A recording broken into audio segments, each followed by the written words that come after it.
Hello, everyone. This is Tom Fox. I'm the Compliance Evangelist, and I'd like to welcome you to Everything Compliance.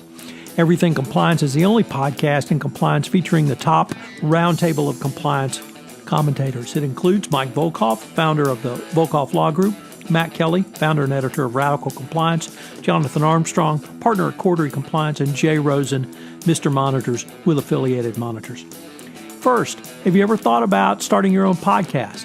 As I have founded the Compliance Podcast Network, I'm always looking for new podcasts. If you have wanted to start a podcast but were at a loss as to how to do so, please listen to a message from today's sponsor, One Stone Creative.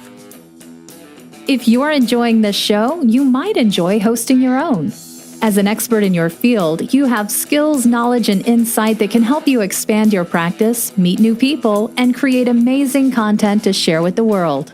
In as little as 2 hours a week, you can dramatically change how you promote, fill, and position your business. And One Stone Creative can show you how. Learn more at onestonecreative.net. Hello, everyone. This is Tom Fox, back for another episode of Everything Compliance. The Everything Compliance gang consists of Matt Kelly, the coolest guy in compliance, who is also the founder and editor at Radical Compliance, Michael Volkov, the founder of the Volkov Law Group, Jay Rosen, Mr. Monitors. Unfortunately, Jonathan Armstrong is on assignment today, so I am sitting in his chair in addition to being the moderator. So, gentlemen, welcome. And Mr. Kelly, what is on your mind today? Well, thank you, Tom. So today I wanted to talk about internal controls. And we have some news from the Securities and Exchange Commission lately about internal control over financial reporting that I am sure the audit and internal control enthusiasts who listen to this podcast are jumping for joy that I am going to talk about ICFR.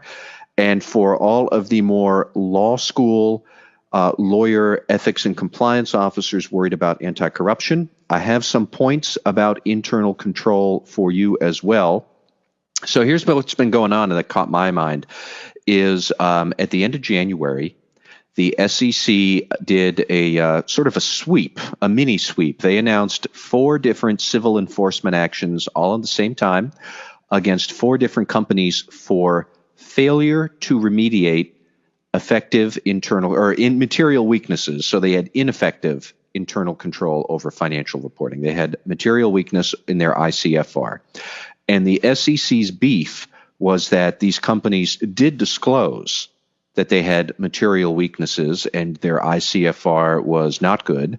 But all they did was disclose that year after year after year. So among the 4 of them, all 4 had been disclosing the same problems for 7 to 10 years. And one of the 4 still was having material weaknesses unresolved as of January when they were announcing the fines. So the SEC made this big to-do that basically these companies were announcing lousy internal control a year after year. Miraculously, once the SEC staff started calling them up and saying, when are you going to fix this? They started to fix it. So 3 out of the 4 have fixed these material weaknesses by 2017, by 2018. There's one more that still has one issue unresolved. But what the SEC did that caught my mind, this is a direct quote.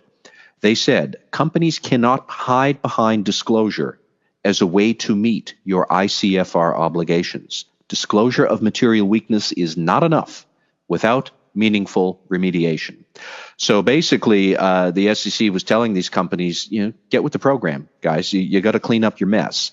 They implemented or they hit the 4 firms with various civil penalties. I think the smallest was $35,000. The largest was $200,000. It went to Grupo Cimec, which is a Mexican cement firm that they are the ones who have had material weaknesses for 10 years running and still have one unresolved as of today. 2 of these firms, Mexican Grupo and another one, I can't remember the other one, they actually not only did they have material weaknesses that they haven't bothered to fix, but under SOX, you also have to perform an annual assessment of your internal controls. Even if you say it's not good and we're going to fix it sooner or later, which these guys didn't do, you still have to step forward and say, we have assessed our internal control every year. And two of these companies didn't even bother to do that for several years. So I was just really struck that the SEC is clearly sending a message to companies that you must work hard at your internal control. And this is the second time within about 6 weeks that we have seen the SEC take action against the company because it has not had sufficient resources and sufficient staff to do all of this good work around ICFR. So the previous example was more serious. At the end of December, the SEC fined Hertz, the car rental people, fined them $16 million for sloppy accounting in the mid part of the decade that led to a big financial restatement. And again, and with that fine, the SEC zeroed in on the fact that Hertz had not had sufficient audit staff, not competent, not big enough budgets, not big enough good technology, insufficient resources. That was part of the problem. They clearly are zeroed in on the same concept here with these four smaller companies. They're smaller fines for one might say a lesser sort of offense. There were no restatements involved here, but we see that the SEC is leaning on companies that if you have a mess, you got to clean it up. And to clean it up, you have to hire good staff, give them good tools, and give them the materials and the wherewithal to go ahead and clean this all up. Now, here's where I have some perspective for the FCPA crowd, because I know you people will be wondering, well, how come if you have a material weakness like this on the SEC side, they're dinging these four companies, maybe $35,000 to $200,000.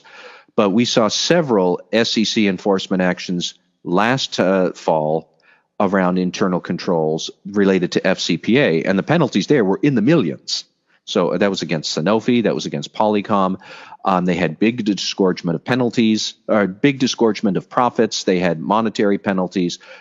How come internal control violations with FCPA get hit by the hammer, and internal control violations over here, which ostensibly are the same sort of a problem, they're getting hit with, just a ruler on the knuckles? What's going on? I would just like to stress that what is going on is we have really two different types of problems. Go back to the FCPA internal control issues that we saw with Sanofi and Polycom, and we've seen them before. What happened there was that those companies were all saying, we do have effective ICFR. From a financial reporting standpoint, that might be true. But the reality was that their ICFR wasn't effective enough. It was still weak enough that employees and third parties could use the weaknesses in internal control to go forward and commit a crime. And yes, I know in Sanofi and Polycom, the Justice Department did not bring a criminal action.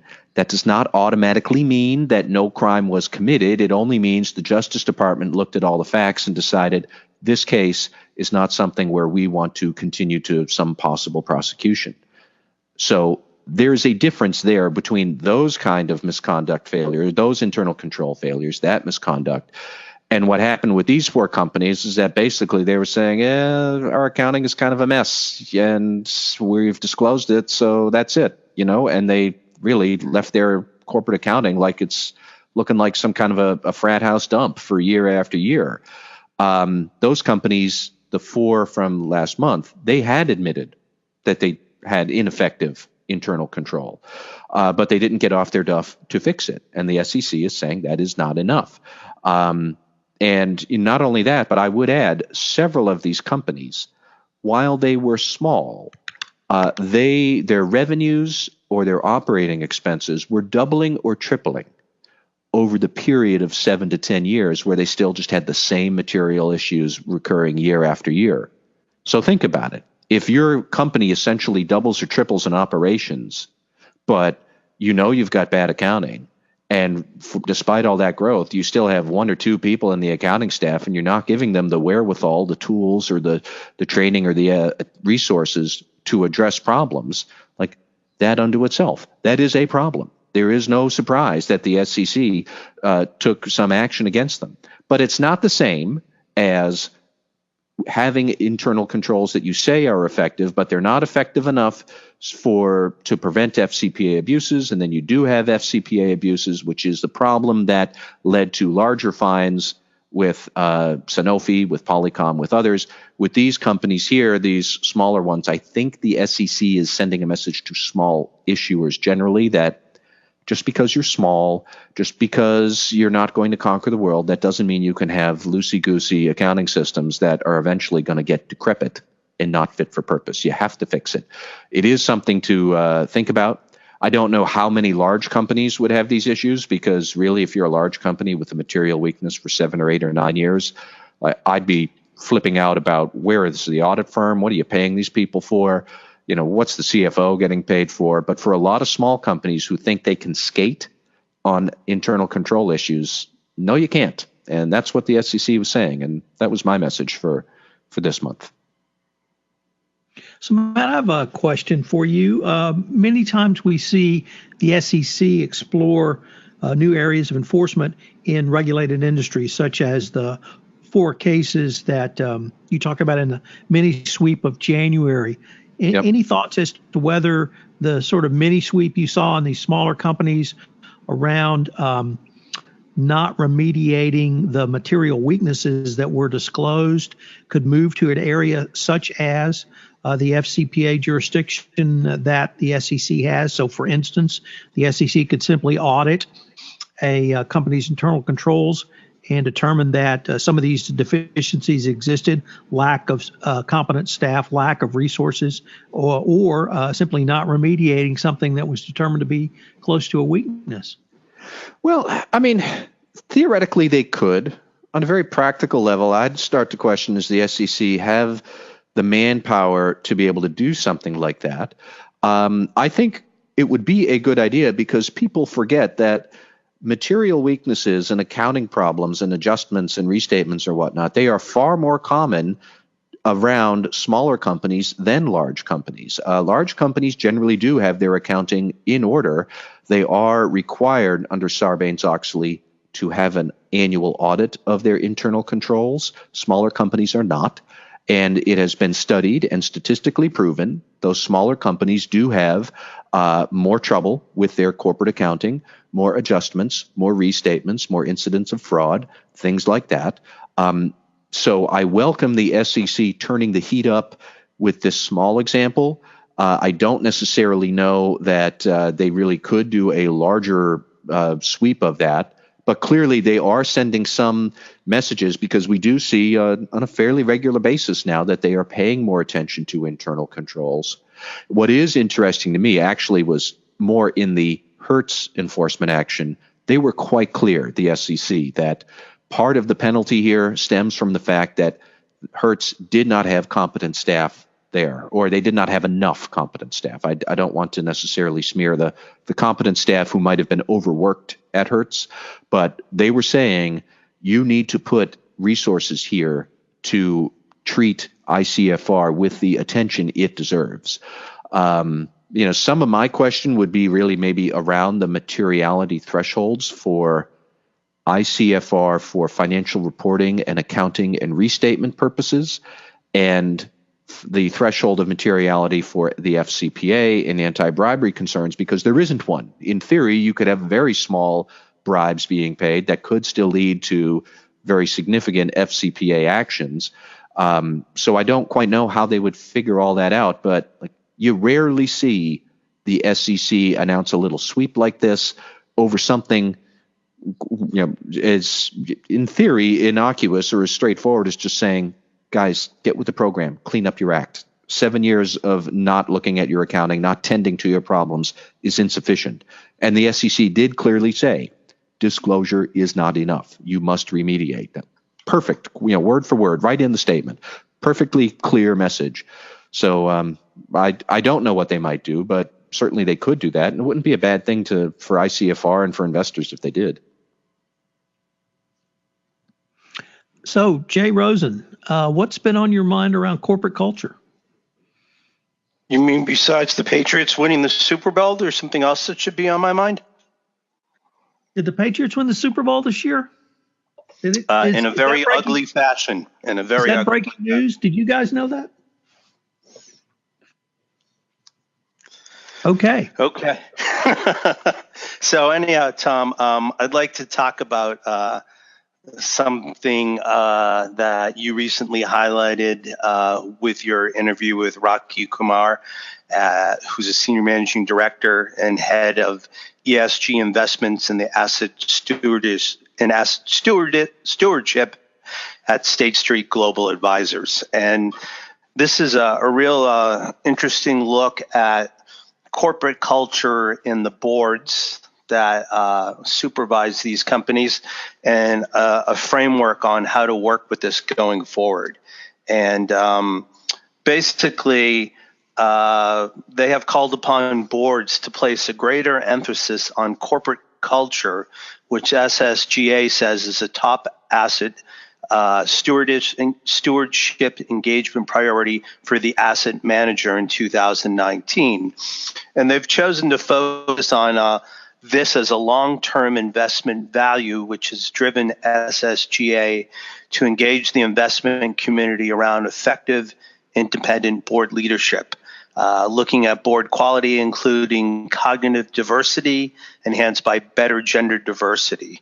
So this is a significant focus because it's actually having boards use an oversight as a mechanism to prevent negative reputational damage. And this tracks very closely to some of the discussions we have about when you look at compliance and ethics, does it operate as a cost center or is it a profit center? And does it actually add value to your organization? And in a recent Ernst & Young study, it was found that intangible assets such as culture average 52% of an organization's market value. The problem is that few directors can adequately articulate their company's culture or demonstrate how they assess, monitor, and influence the change necessary. Kumar defined corporate culture as encompassing a broad range of shared attitudes shaping the behaviors of individuals as a group across an organization. This allows employees to identify with their organization and differentiate companies from competitors. It is closely associated with human capital management, and to enhance culture, there must be effective leadership and incentive from senior management, yet the board must also engage in this oversight. There are three key areas on which the board needs to be educated. First, you need to educate the board on the need for both involvement and oversight of corporate culture. Second, you need to provide a framework for the board to evaluate the alignment of corporate culture with long-term strategy. And three, you need to suggest best practices related to culture that the SSGA has identified. By following these three general prescripts, a company can have something in place when the regulators come knocking. And the problem tends to be is that the lack of focus on culture can delay or even derail important strategic objectives and pose unanticipated challenges for management. Kumar recognizes that the change in corporate culture does not come easily or quickly, and that's why SSGA sees this initiative as a multi-year project. She acknowledged that the results of the board efforts may be difficult to monitor at first, but this is why boards must proactively consider culture. When businesses see the value of using techniques to increase efficiency and enhance profitability, and not simply as a legal prophylactic, it will certainly be a step forward. And then I guess the other part I would like to highlight is that Kumar emphasizes that this is not a one-size-fits-all prescription. Sounds something similar to what we've said before about compliance and ethics. Neither is it a tick-the-box exercise, but one which is ongoing, so read as continuous improvement. And she said a culture is very unique to a company. It needs to be unique just like its strategies. Unique culture needs to be unique. So there are certain questions that the board should be able to ask itself and answer. Can the directors articulate the current corporate culture of the company? what does the board value about culture? What does it see as strengths? How can current corporate culture be improved? And how is senior management influencing or affecting change in corporate culture? This framework that's articulated begins with a typical gap analysis to describe the corporate culture need to achieve in the long-term objectives of the organizations. From there, the board should continue and be able to describe the existing corporate culture and how it is aligned with long-term strategy. Next, the line of inquiry is to find out what is important to your company's culture that you need to perpetuate and what are its drivers. And SSGA suggests that this process be performed in stages. And as we said before, it all begins with the gap analysis and moving forward.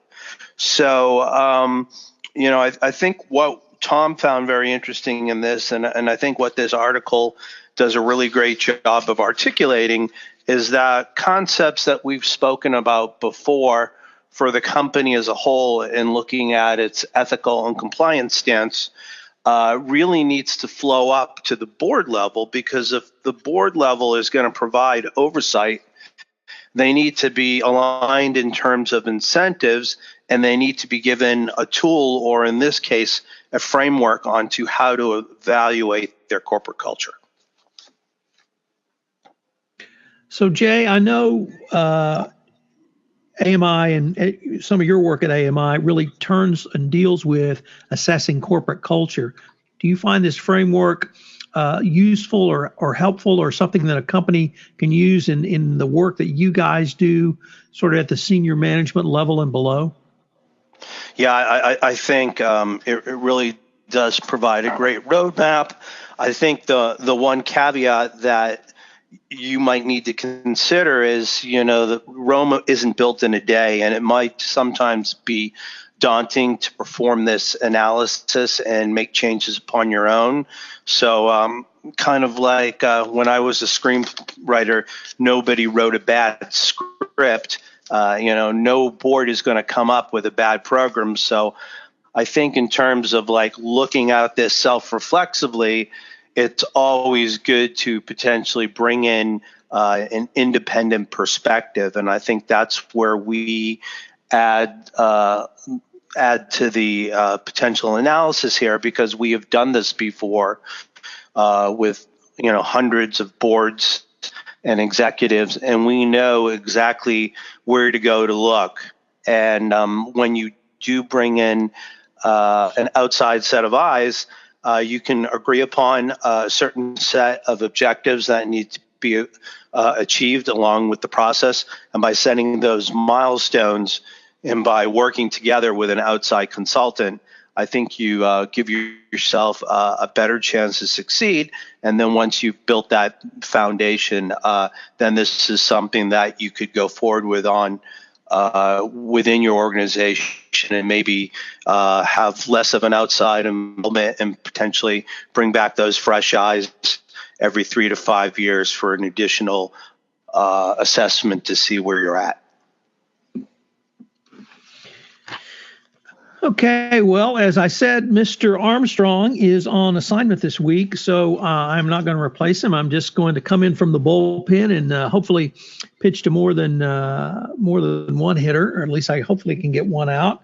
But what I wanted to talk about today was regime change and what regime change means for the compliance officer.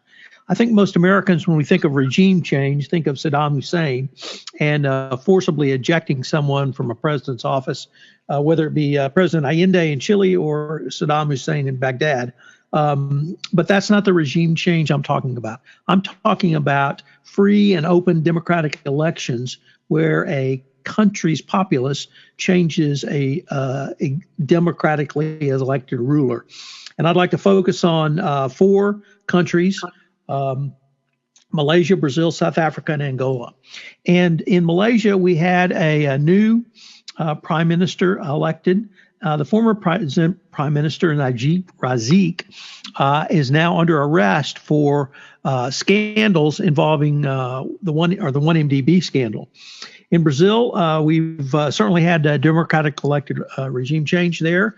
We have a new president, and the former president, President Lula, was convicted today, or rather this week, and sentenced to another 12 years in jail for his corruption, generally around the Petrobras and car wash scandal.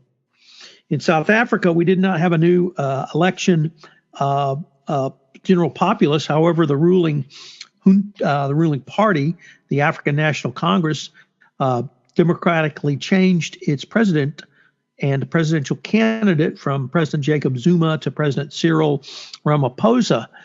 And then finally in Angola, as we did with South Africa, we had the political party change its nominee for president, the former president, Jose Eduardo dos Santos, and the new president, João Lourenço. I'm sure I butchered that. Nevertheless, what this means for people doing business in these countries is each one of these has had major scandals. Malaysia, 1MDB, Brazil, Petrobras and car wash, South Africa, government capture by the Gupta family, and in Angola, the massive corruption alleged by the not necessarily the former president, but certainly his family. We've got the son of the former president of Angola, Jose Filimon dos Santos, has been arrested. He headed the company's sovereign wealth fund. The daughter of the former president, Isabel dos Santos, is reputed to be the richest woman in Africa, and she was the head of Sonagal and the Central National Bank in Angola. What all of this means for the compliance practitioner is, if there's going to be an election in a country with a high incidence of corruption, high perception of corruption, rates low on the corruption perception index, whether you use the TI-CPI, TRACE, or other index, you need to be aware of that, and you need to be aware of what business your company has done in those countries. The Chinese model for doing business on their Belt and Road program is to deal directly with the top of the country. And if you do that, you have the flexibility to get things done. There are consequences, however, and those consequences can be a lack of support among the intelligentsia and the bureaucracy in the country. And this means that you need to get into the country and engage the populace, whether that's through a CSR effort, corporate social responsibility, whether it's training of local indigenous people, whether it's investment in the country and other areas, whether it's investment in infrastructure, whether it's charitable donations. Because if you don't have that sort of more widespread support, you're going to be very susceptible to losing contracts. And in each one of these countries, we've seen major contracts lost when the new regime came in. This is not a situation of some political person ranting to lock her up. This is countries where systemic corruption allegations have been made by the new regime, and the new regime is actively prosecuting the former regime. And so what you need to do as a compliance officer is, one, be aware of these situations, but two, you need to scrub your operations. If you are doing business, if you have done business in any of these countries, literally in the past 5 years, Malaysia, Brazil, South Africa, or Angola, you need to go back and look at the major deals. What charitable donations did you make? What third parties did you use? How much went to the third parties? If Matt and I talked about distributors recently on Compliance Into the Weeds, if you use distributors, what discounts did you give to those distributors? All of the analysis you would make of any of your operations to see if there was any point where money could bleed out or a pot of money could be created to pay a bribe. Follow the money. Where did it go? Are there any places that money or discounts or rebates or coupons got rewired to locations other than the country where the country in question? So I've been really thinking about regime change as a precursor to criminal investigations by the new bosses. This is not meet the new boss, same as the old boss. This is the new boss turning the tables on the old boss. So you can listen to the who all you want, but I don't think that's going to help you through this particular problem. And I think it's going to be a challenge for literally every U.S. company, but certainly for compliance officers, you need to be aware of this. You need to be able to scrub your operations. You need to have visibility across multiple silos so that you can determine how much was spent pre-bid or pre-response to an RFQ, how much was spent on gifts, travel, and entertainment. What was the original contract bid? Were there any discounts granted? And then, of course, what happened after the contract was signed? Have you audited your third parties? All of the things that we talk about in the nuts and bolts of compliance.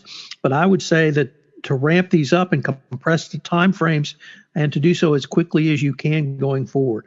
So I think regime change is going to be something that compliance officers need to be aware of. Certainly from the political perspective, if politics in the country change, you need to be aware of that. But it also shows, I think, why the American model of doing business in companies will be sustained over the long term, whereas other countries such as China and Russia that come in and only deal with the top and play by a different set of rules are not going to be successful, because at the end of the day, they're not going to have support among the populace and popular support among the country. So that was what I wanted to talk about today. Anybody have any questions on that? Tom, hey, this is Mike, and it sort of bleeds into my topic, but, another country to watch is Venezuela. And I would think, depending upon how that plays out, you could have, a wholesale investigation or something into PDVSA, given, their operations and their sort of involvement in so many controversial areas. So I would add that to your list as well. I know we don't have regime change there yet, but I do think at some point, the situation is sort of unsustainable right now. That's absolutely right, Mike. And everybody listening to this in the energy industry knows they've done business in Venezuela at some point over the past 10 years. Take a look at it. So, but something changed over the past couple of weeks, at least since our last podcast. So that gives me a great way to introduce Mike Volkov, who is going to talk to us about Venezuela, PDVSA, and economic sanctions. Mike, take it away. Well, I think this sort of dovetails nicely. I mean, we're seeing, real political upheaval right now, and in terms of the Maduro administration, and I mean, in fact, the last news reports I saw were the Maduro administration was blocking the delivery of foodstuffs and other things from Colombia coming across into Venezuela. Obviously in Houston being the hotbed of the oil and gas industry, this is having a big impact on people. And the administration, I think, is really doubling down in terms of regime change, in the sense that they recognize also the new interim president, as they call him, Juan Guaido, basically, we're seeing a lot of Venezuelans flee, the country as well, given the protests and the lack of sort of basic supplies there. So it's going to be interesting to see what happens. But in the way that the administration in many ways doubled down was first, obviously, recognizing the interim president and not continuing to recognize Maduro. But in the sanctions area from OFAC, we had a really difficult set of new sanctions that came out. On January 25th, the president issued a new executive order, which expanded the authority for previous for sanctions against Venezuela. And then 3 days later, we had OFAC added PDVSA which is obviously the most important source of revenue, to its list of specially designated nationals and blocked persons. So that means that all the companies, everybody that's doing business with PDVSA, U.S. companies, U.S. persons, are now prohibited from doing so. And there obviously are lots of companies that are majority owned by PDVSA that are also subject to the sanctions because of their majority ownership or control. So it really targets Venezuela's oil sector for obvious reasons, to disrupt any chance of them making money. And it's going to have a real significant impact, and it's had already an impact on U.S. businesses, U.S. and the global oil companies as well. So one of the things that they did to try to ease the sort of transition was they issued a series of general licenses which allow U.S. companies, obviously a wind down period to finish up pre-existing dealings, but they're pretty complicated. And of course, there's not as much guidance in that area. So that's something to be careful about. They also allowed and will allow under this general license for a period of time the import of oil to the United States. And it turns out that PDVSA obviously exports a fair amount of oil to the United States.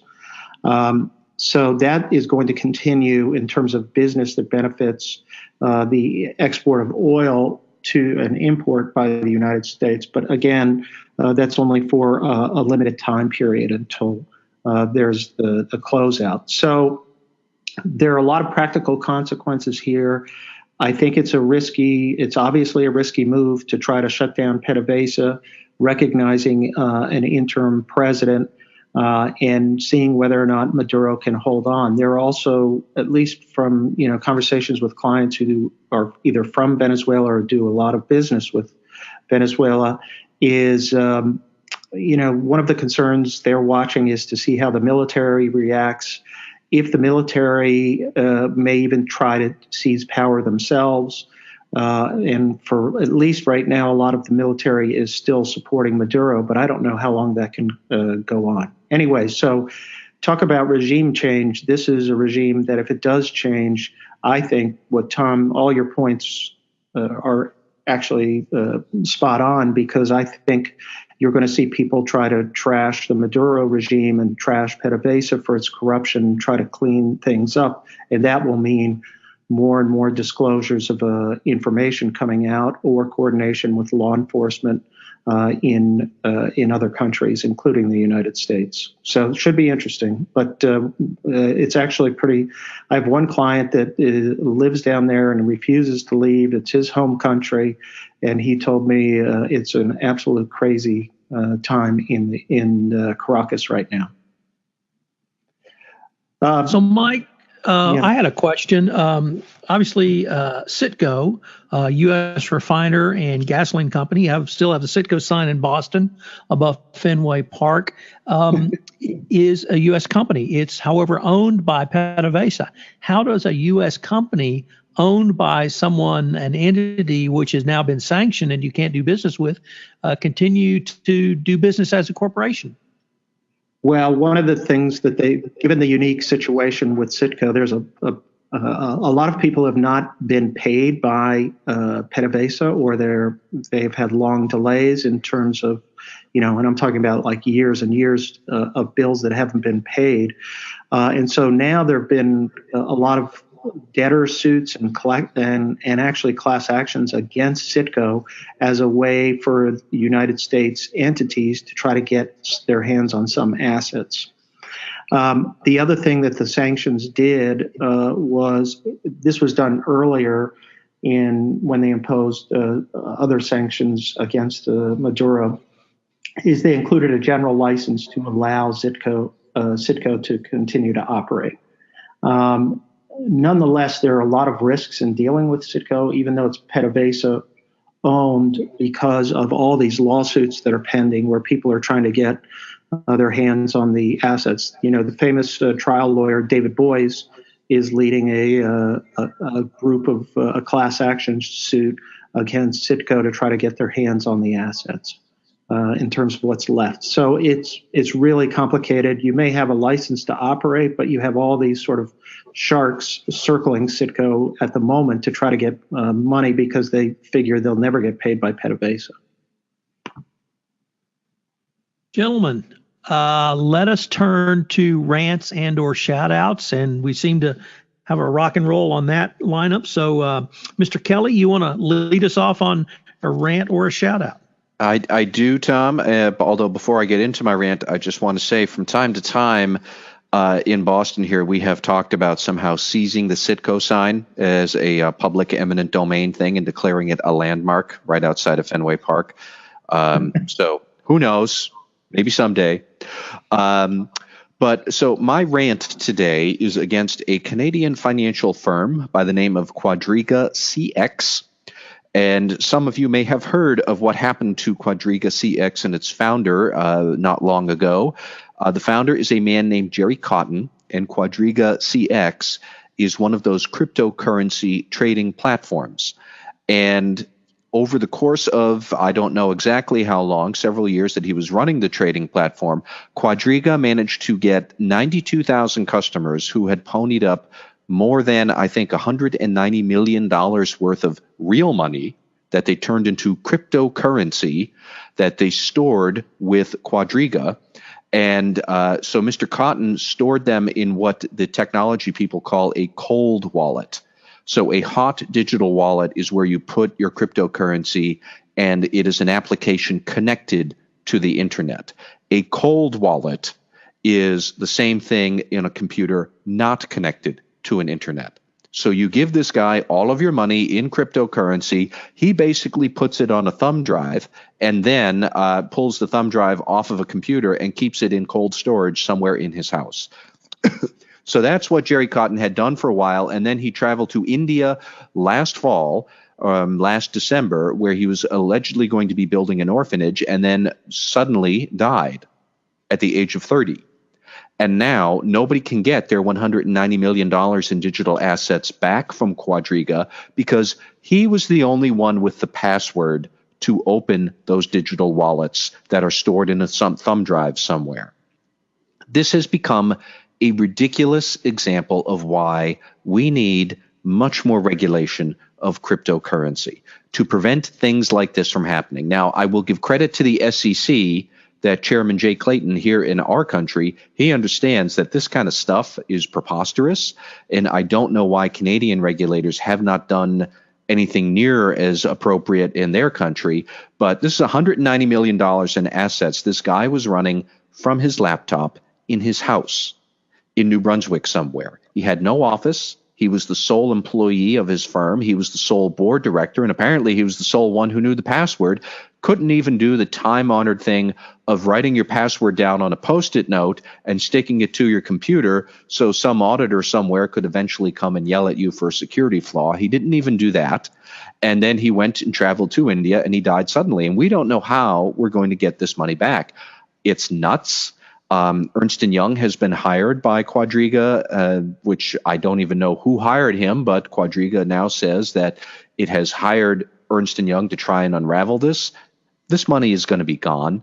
Ernst & Young is not going to figure out how to do this. There are all sorts of allegations from investors in Quadriga who entrusted their assets with him. Is Jerry Cotton really dead? Have we seen his body? Have we seen his passport? Has he been his remains been repatriated back to Canada? Ridiculous stuff that would never even be an issue with a real company handling real assets with real regulation to ensure some investor protections. All of it out the window with Quadriga. They are a terrible case of just mismanagement and poor oversight gone wrong. I hope the cryptocurrency world gets its act together someday, because stuff like this ruins cryptocurrency's good name. Not that it had a good one to begin with, but what little good name it had went out the window with this. I sympathize to his spouse, his widow, who is surviving without him, if he really is dead. But guys, you got to be kidding me with this story. That's my rant. Jay Rosen. I'm not even sure if I want to follow that one, Matt, but being the chowderhead that I am, I would be remiss with if I did not celebrate the snoozer of a game last Sunday with the Patriots beating my hometown, second hometown, LA Rams. And quite often on our commentaries and podcasts, we draw compliance lessons from different artistic works, from the movies, from paintings. And the thing I just want to, whether or not you love him or you hate him, I think Bill Belichick needs to be applauded for taking people and putting people as assets in positions to succeed. And there have been numerous people who the Patriots have picked up off either the scrap heap or off other teams where they weren't working, who didn't know how to utilize their talents, whether it's a Wes Welker or Danny Amendola. But I find it's always quite interesting when these people leave the Patriots and get a payday that they are no longer effective and they are no longer contributing to their team. So I would posit that if people can follow the Belichick, form and way of viewing the world, and don't be bringing in, people that you think, you don't have to spend a lot of money or you don't have to have a lot of flashy tools. But if you recognize the people that are on your team and put them in a better position to succeed, I think you can have success in your organization from a compliance and ethics point of view. So that's my shout out to Belichick and using people and putting them in the position to succeed. So, Jay, I'm going to also follow with a shout out from the world of sports. I want to shout out to Frank Robinson. Frank Robinson died this week. Frank Robinson was the first African-American manager in the major leagues, but that's not what I want to give him a shout out for. I want to talk about Frank Robinson, the baseball player. He was on the All-Century team. He was the 1956 NL Rookie of the Year. He was the 1961 Most Valuable Player. He won a Golden Glove in his MVP year of 1961. He hit .323 with 37 homers and 124 RBIs, leading the Reds to their first pennant in 21 years. In 1965, after coming off a 33 homer, 113 RBI season, he had turned 30 years old, and the Cincinnati Reds said that he was, quote, an old 30, end quote. And they shipped him off to the Baltimore Orioles for Milt Pabas and two players who names can't even be listed in the sports reports anymore. In his first season with Baltimore, this 30-year-old was named the AL MVP, and he did that because he won baseball's Triple Crown. He had 49 home runs, had 122 RBIs, and a 316 batting average, and he led the Orioles to their first World Series title. So my shout out today is to the old guys, and these are the guys who are old at 30. Not at an older age. So here's one for the old guys. I always wondered why George Blanda was my father's favorite quarterback, and now I understand. So shout out to Frank Robinson, a great baseball player and someone who helped break the color barrier, another color barrier in baseball. Michael Volkov, what do you have for us? Well, I have just a quick shout out, but I also want to mention I did see Frank Robinson play in 1966 in Memorial Stadium, and he actually hit a home run the time I saw him, the only time I ever saw him play. An incredible baseball player. Anyway, a quick shout out in the field. Dick Cassin, I guess, has officially retired from the FCPA blog, and I think everybody in the compliance profession owes a lot to Dick for all of his great work through the years, and in terms of promoting the compliance profession and promoting knowledge about the FCPA. He is, and I'm sure all of us, we all know him, and he's just a wonderful person. And sorry to see him go, but I'm also sure that he will still be doing some things around the compliance profession and around the blog. I think his son is going to be, has taken it over, as I recall, Harry. But anyways, just a tip of our collective hats to Dick and all the great work that he's done. Hear, hear.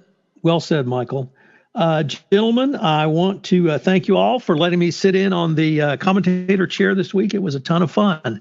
I look forward to our next convocation.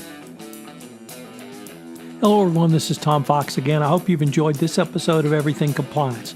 I hope you will join the gang for our next episode in a couple of weeks. The Everything Compliance gang is Jonathan Armstrong, Mike Volkov, Jay Rosen, and Matt Kelly. Everything Compliance is a presentation of the Compliance Podcast Network.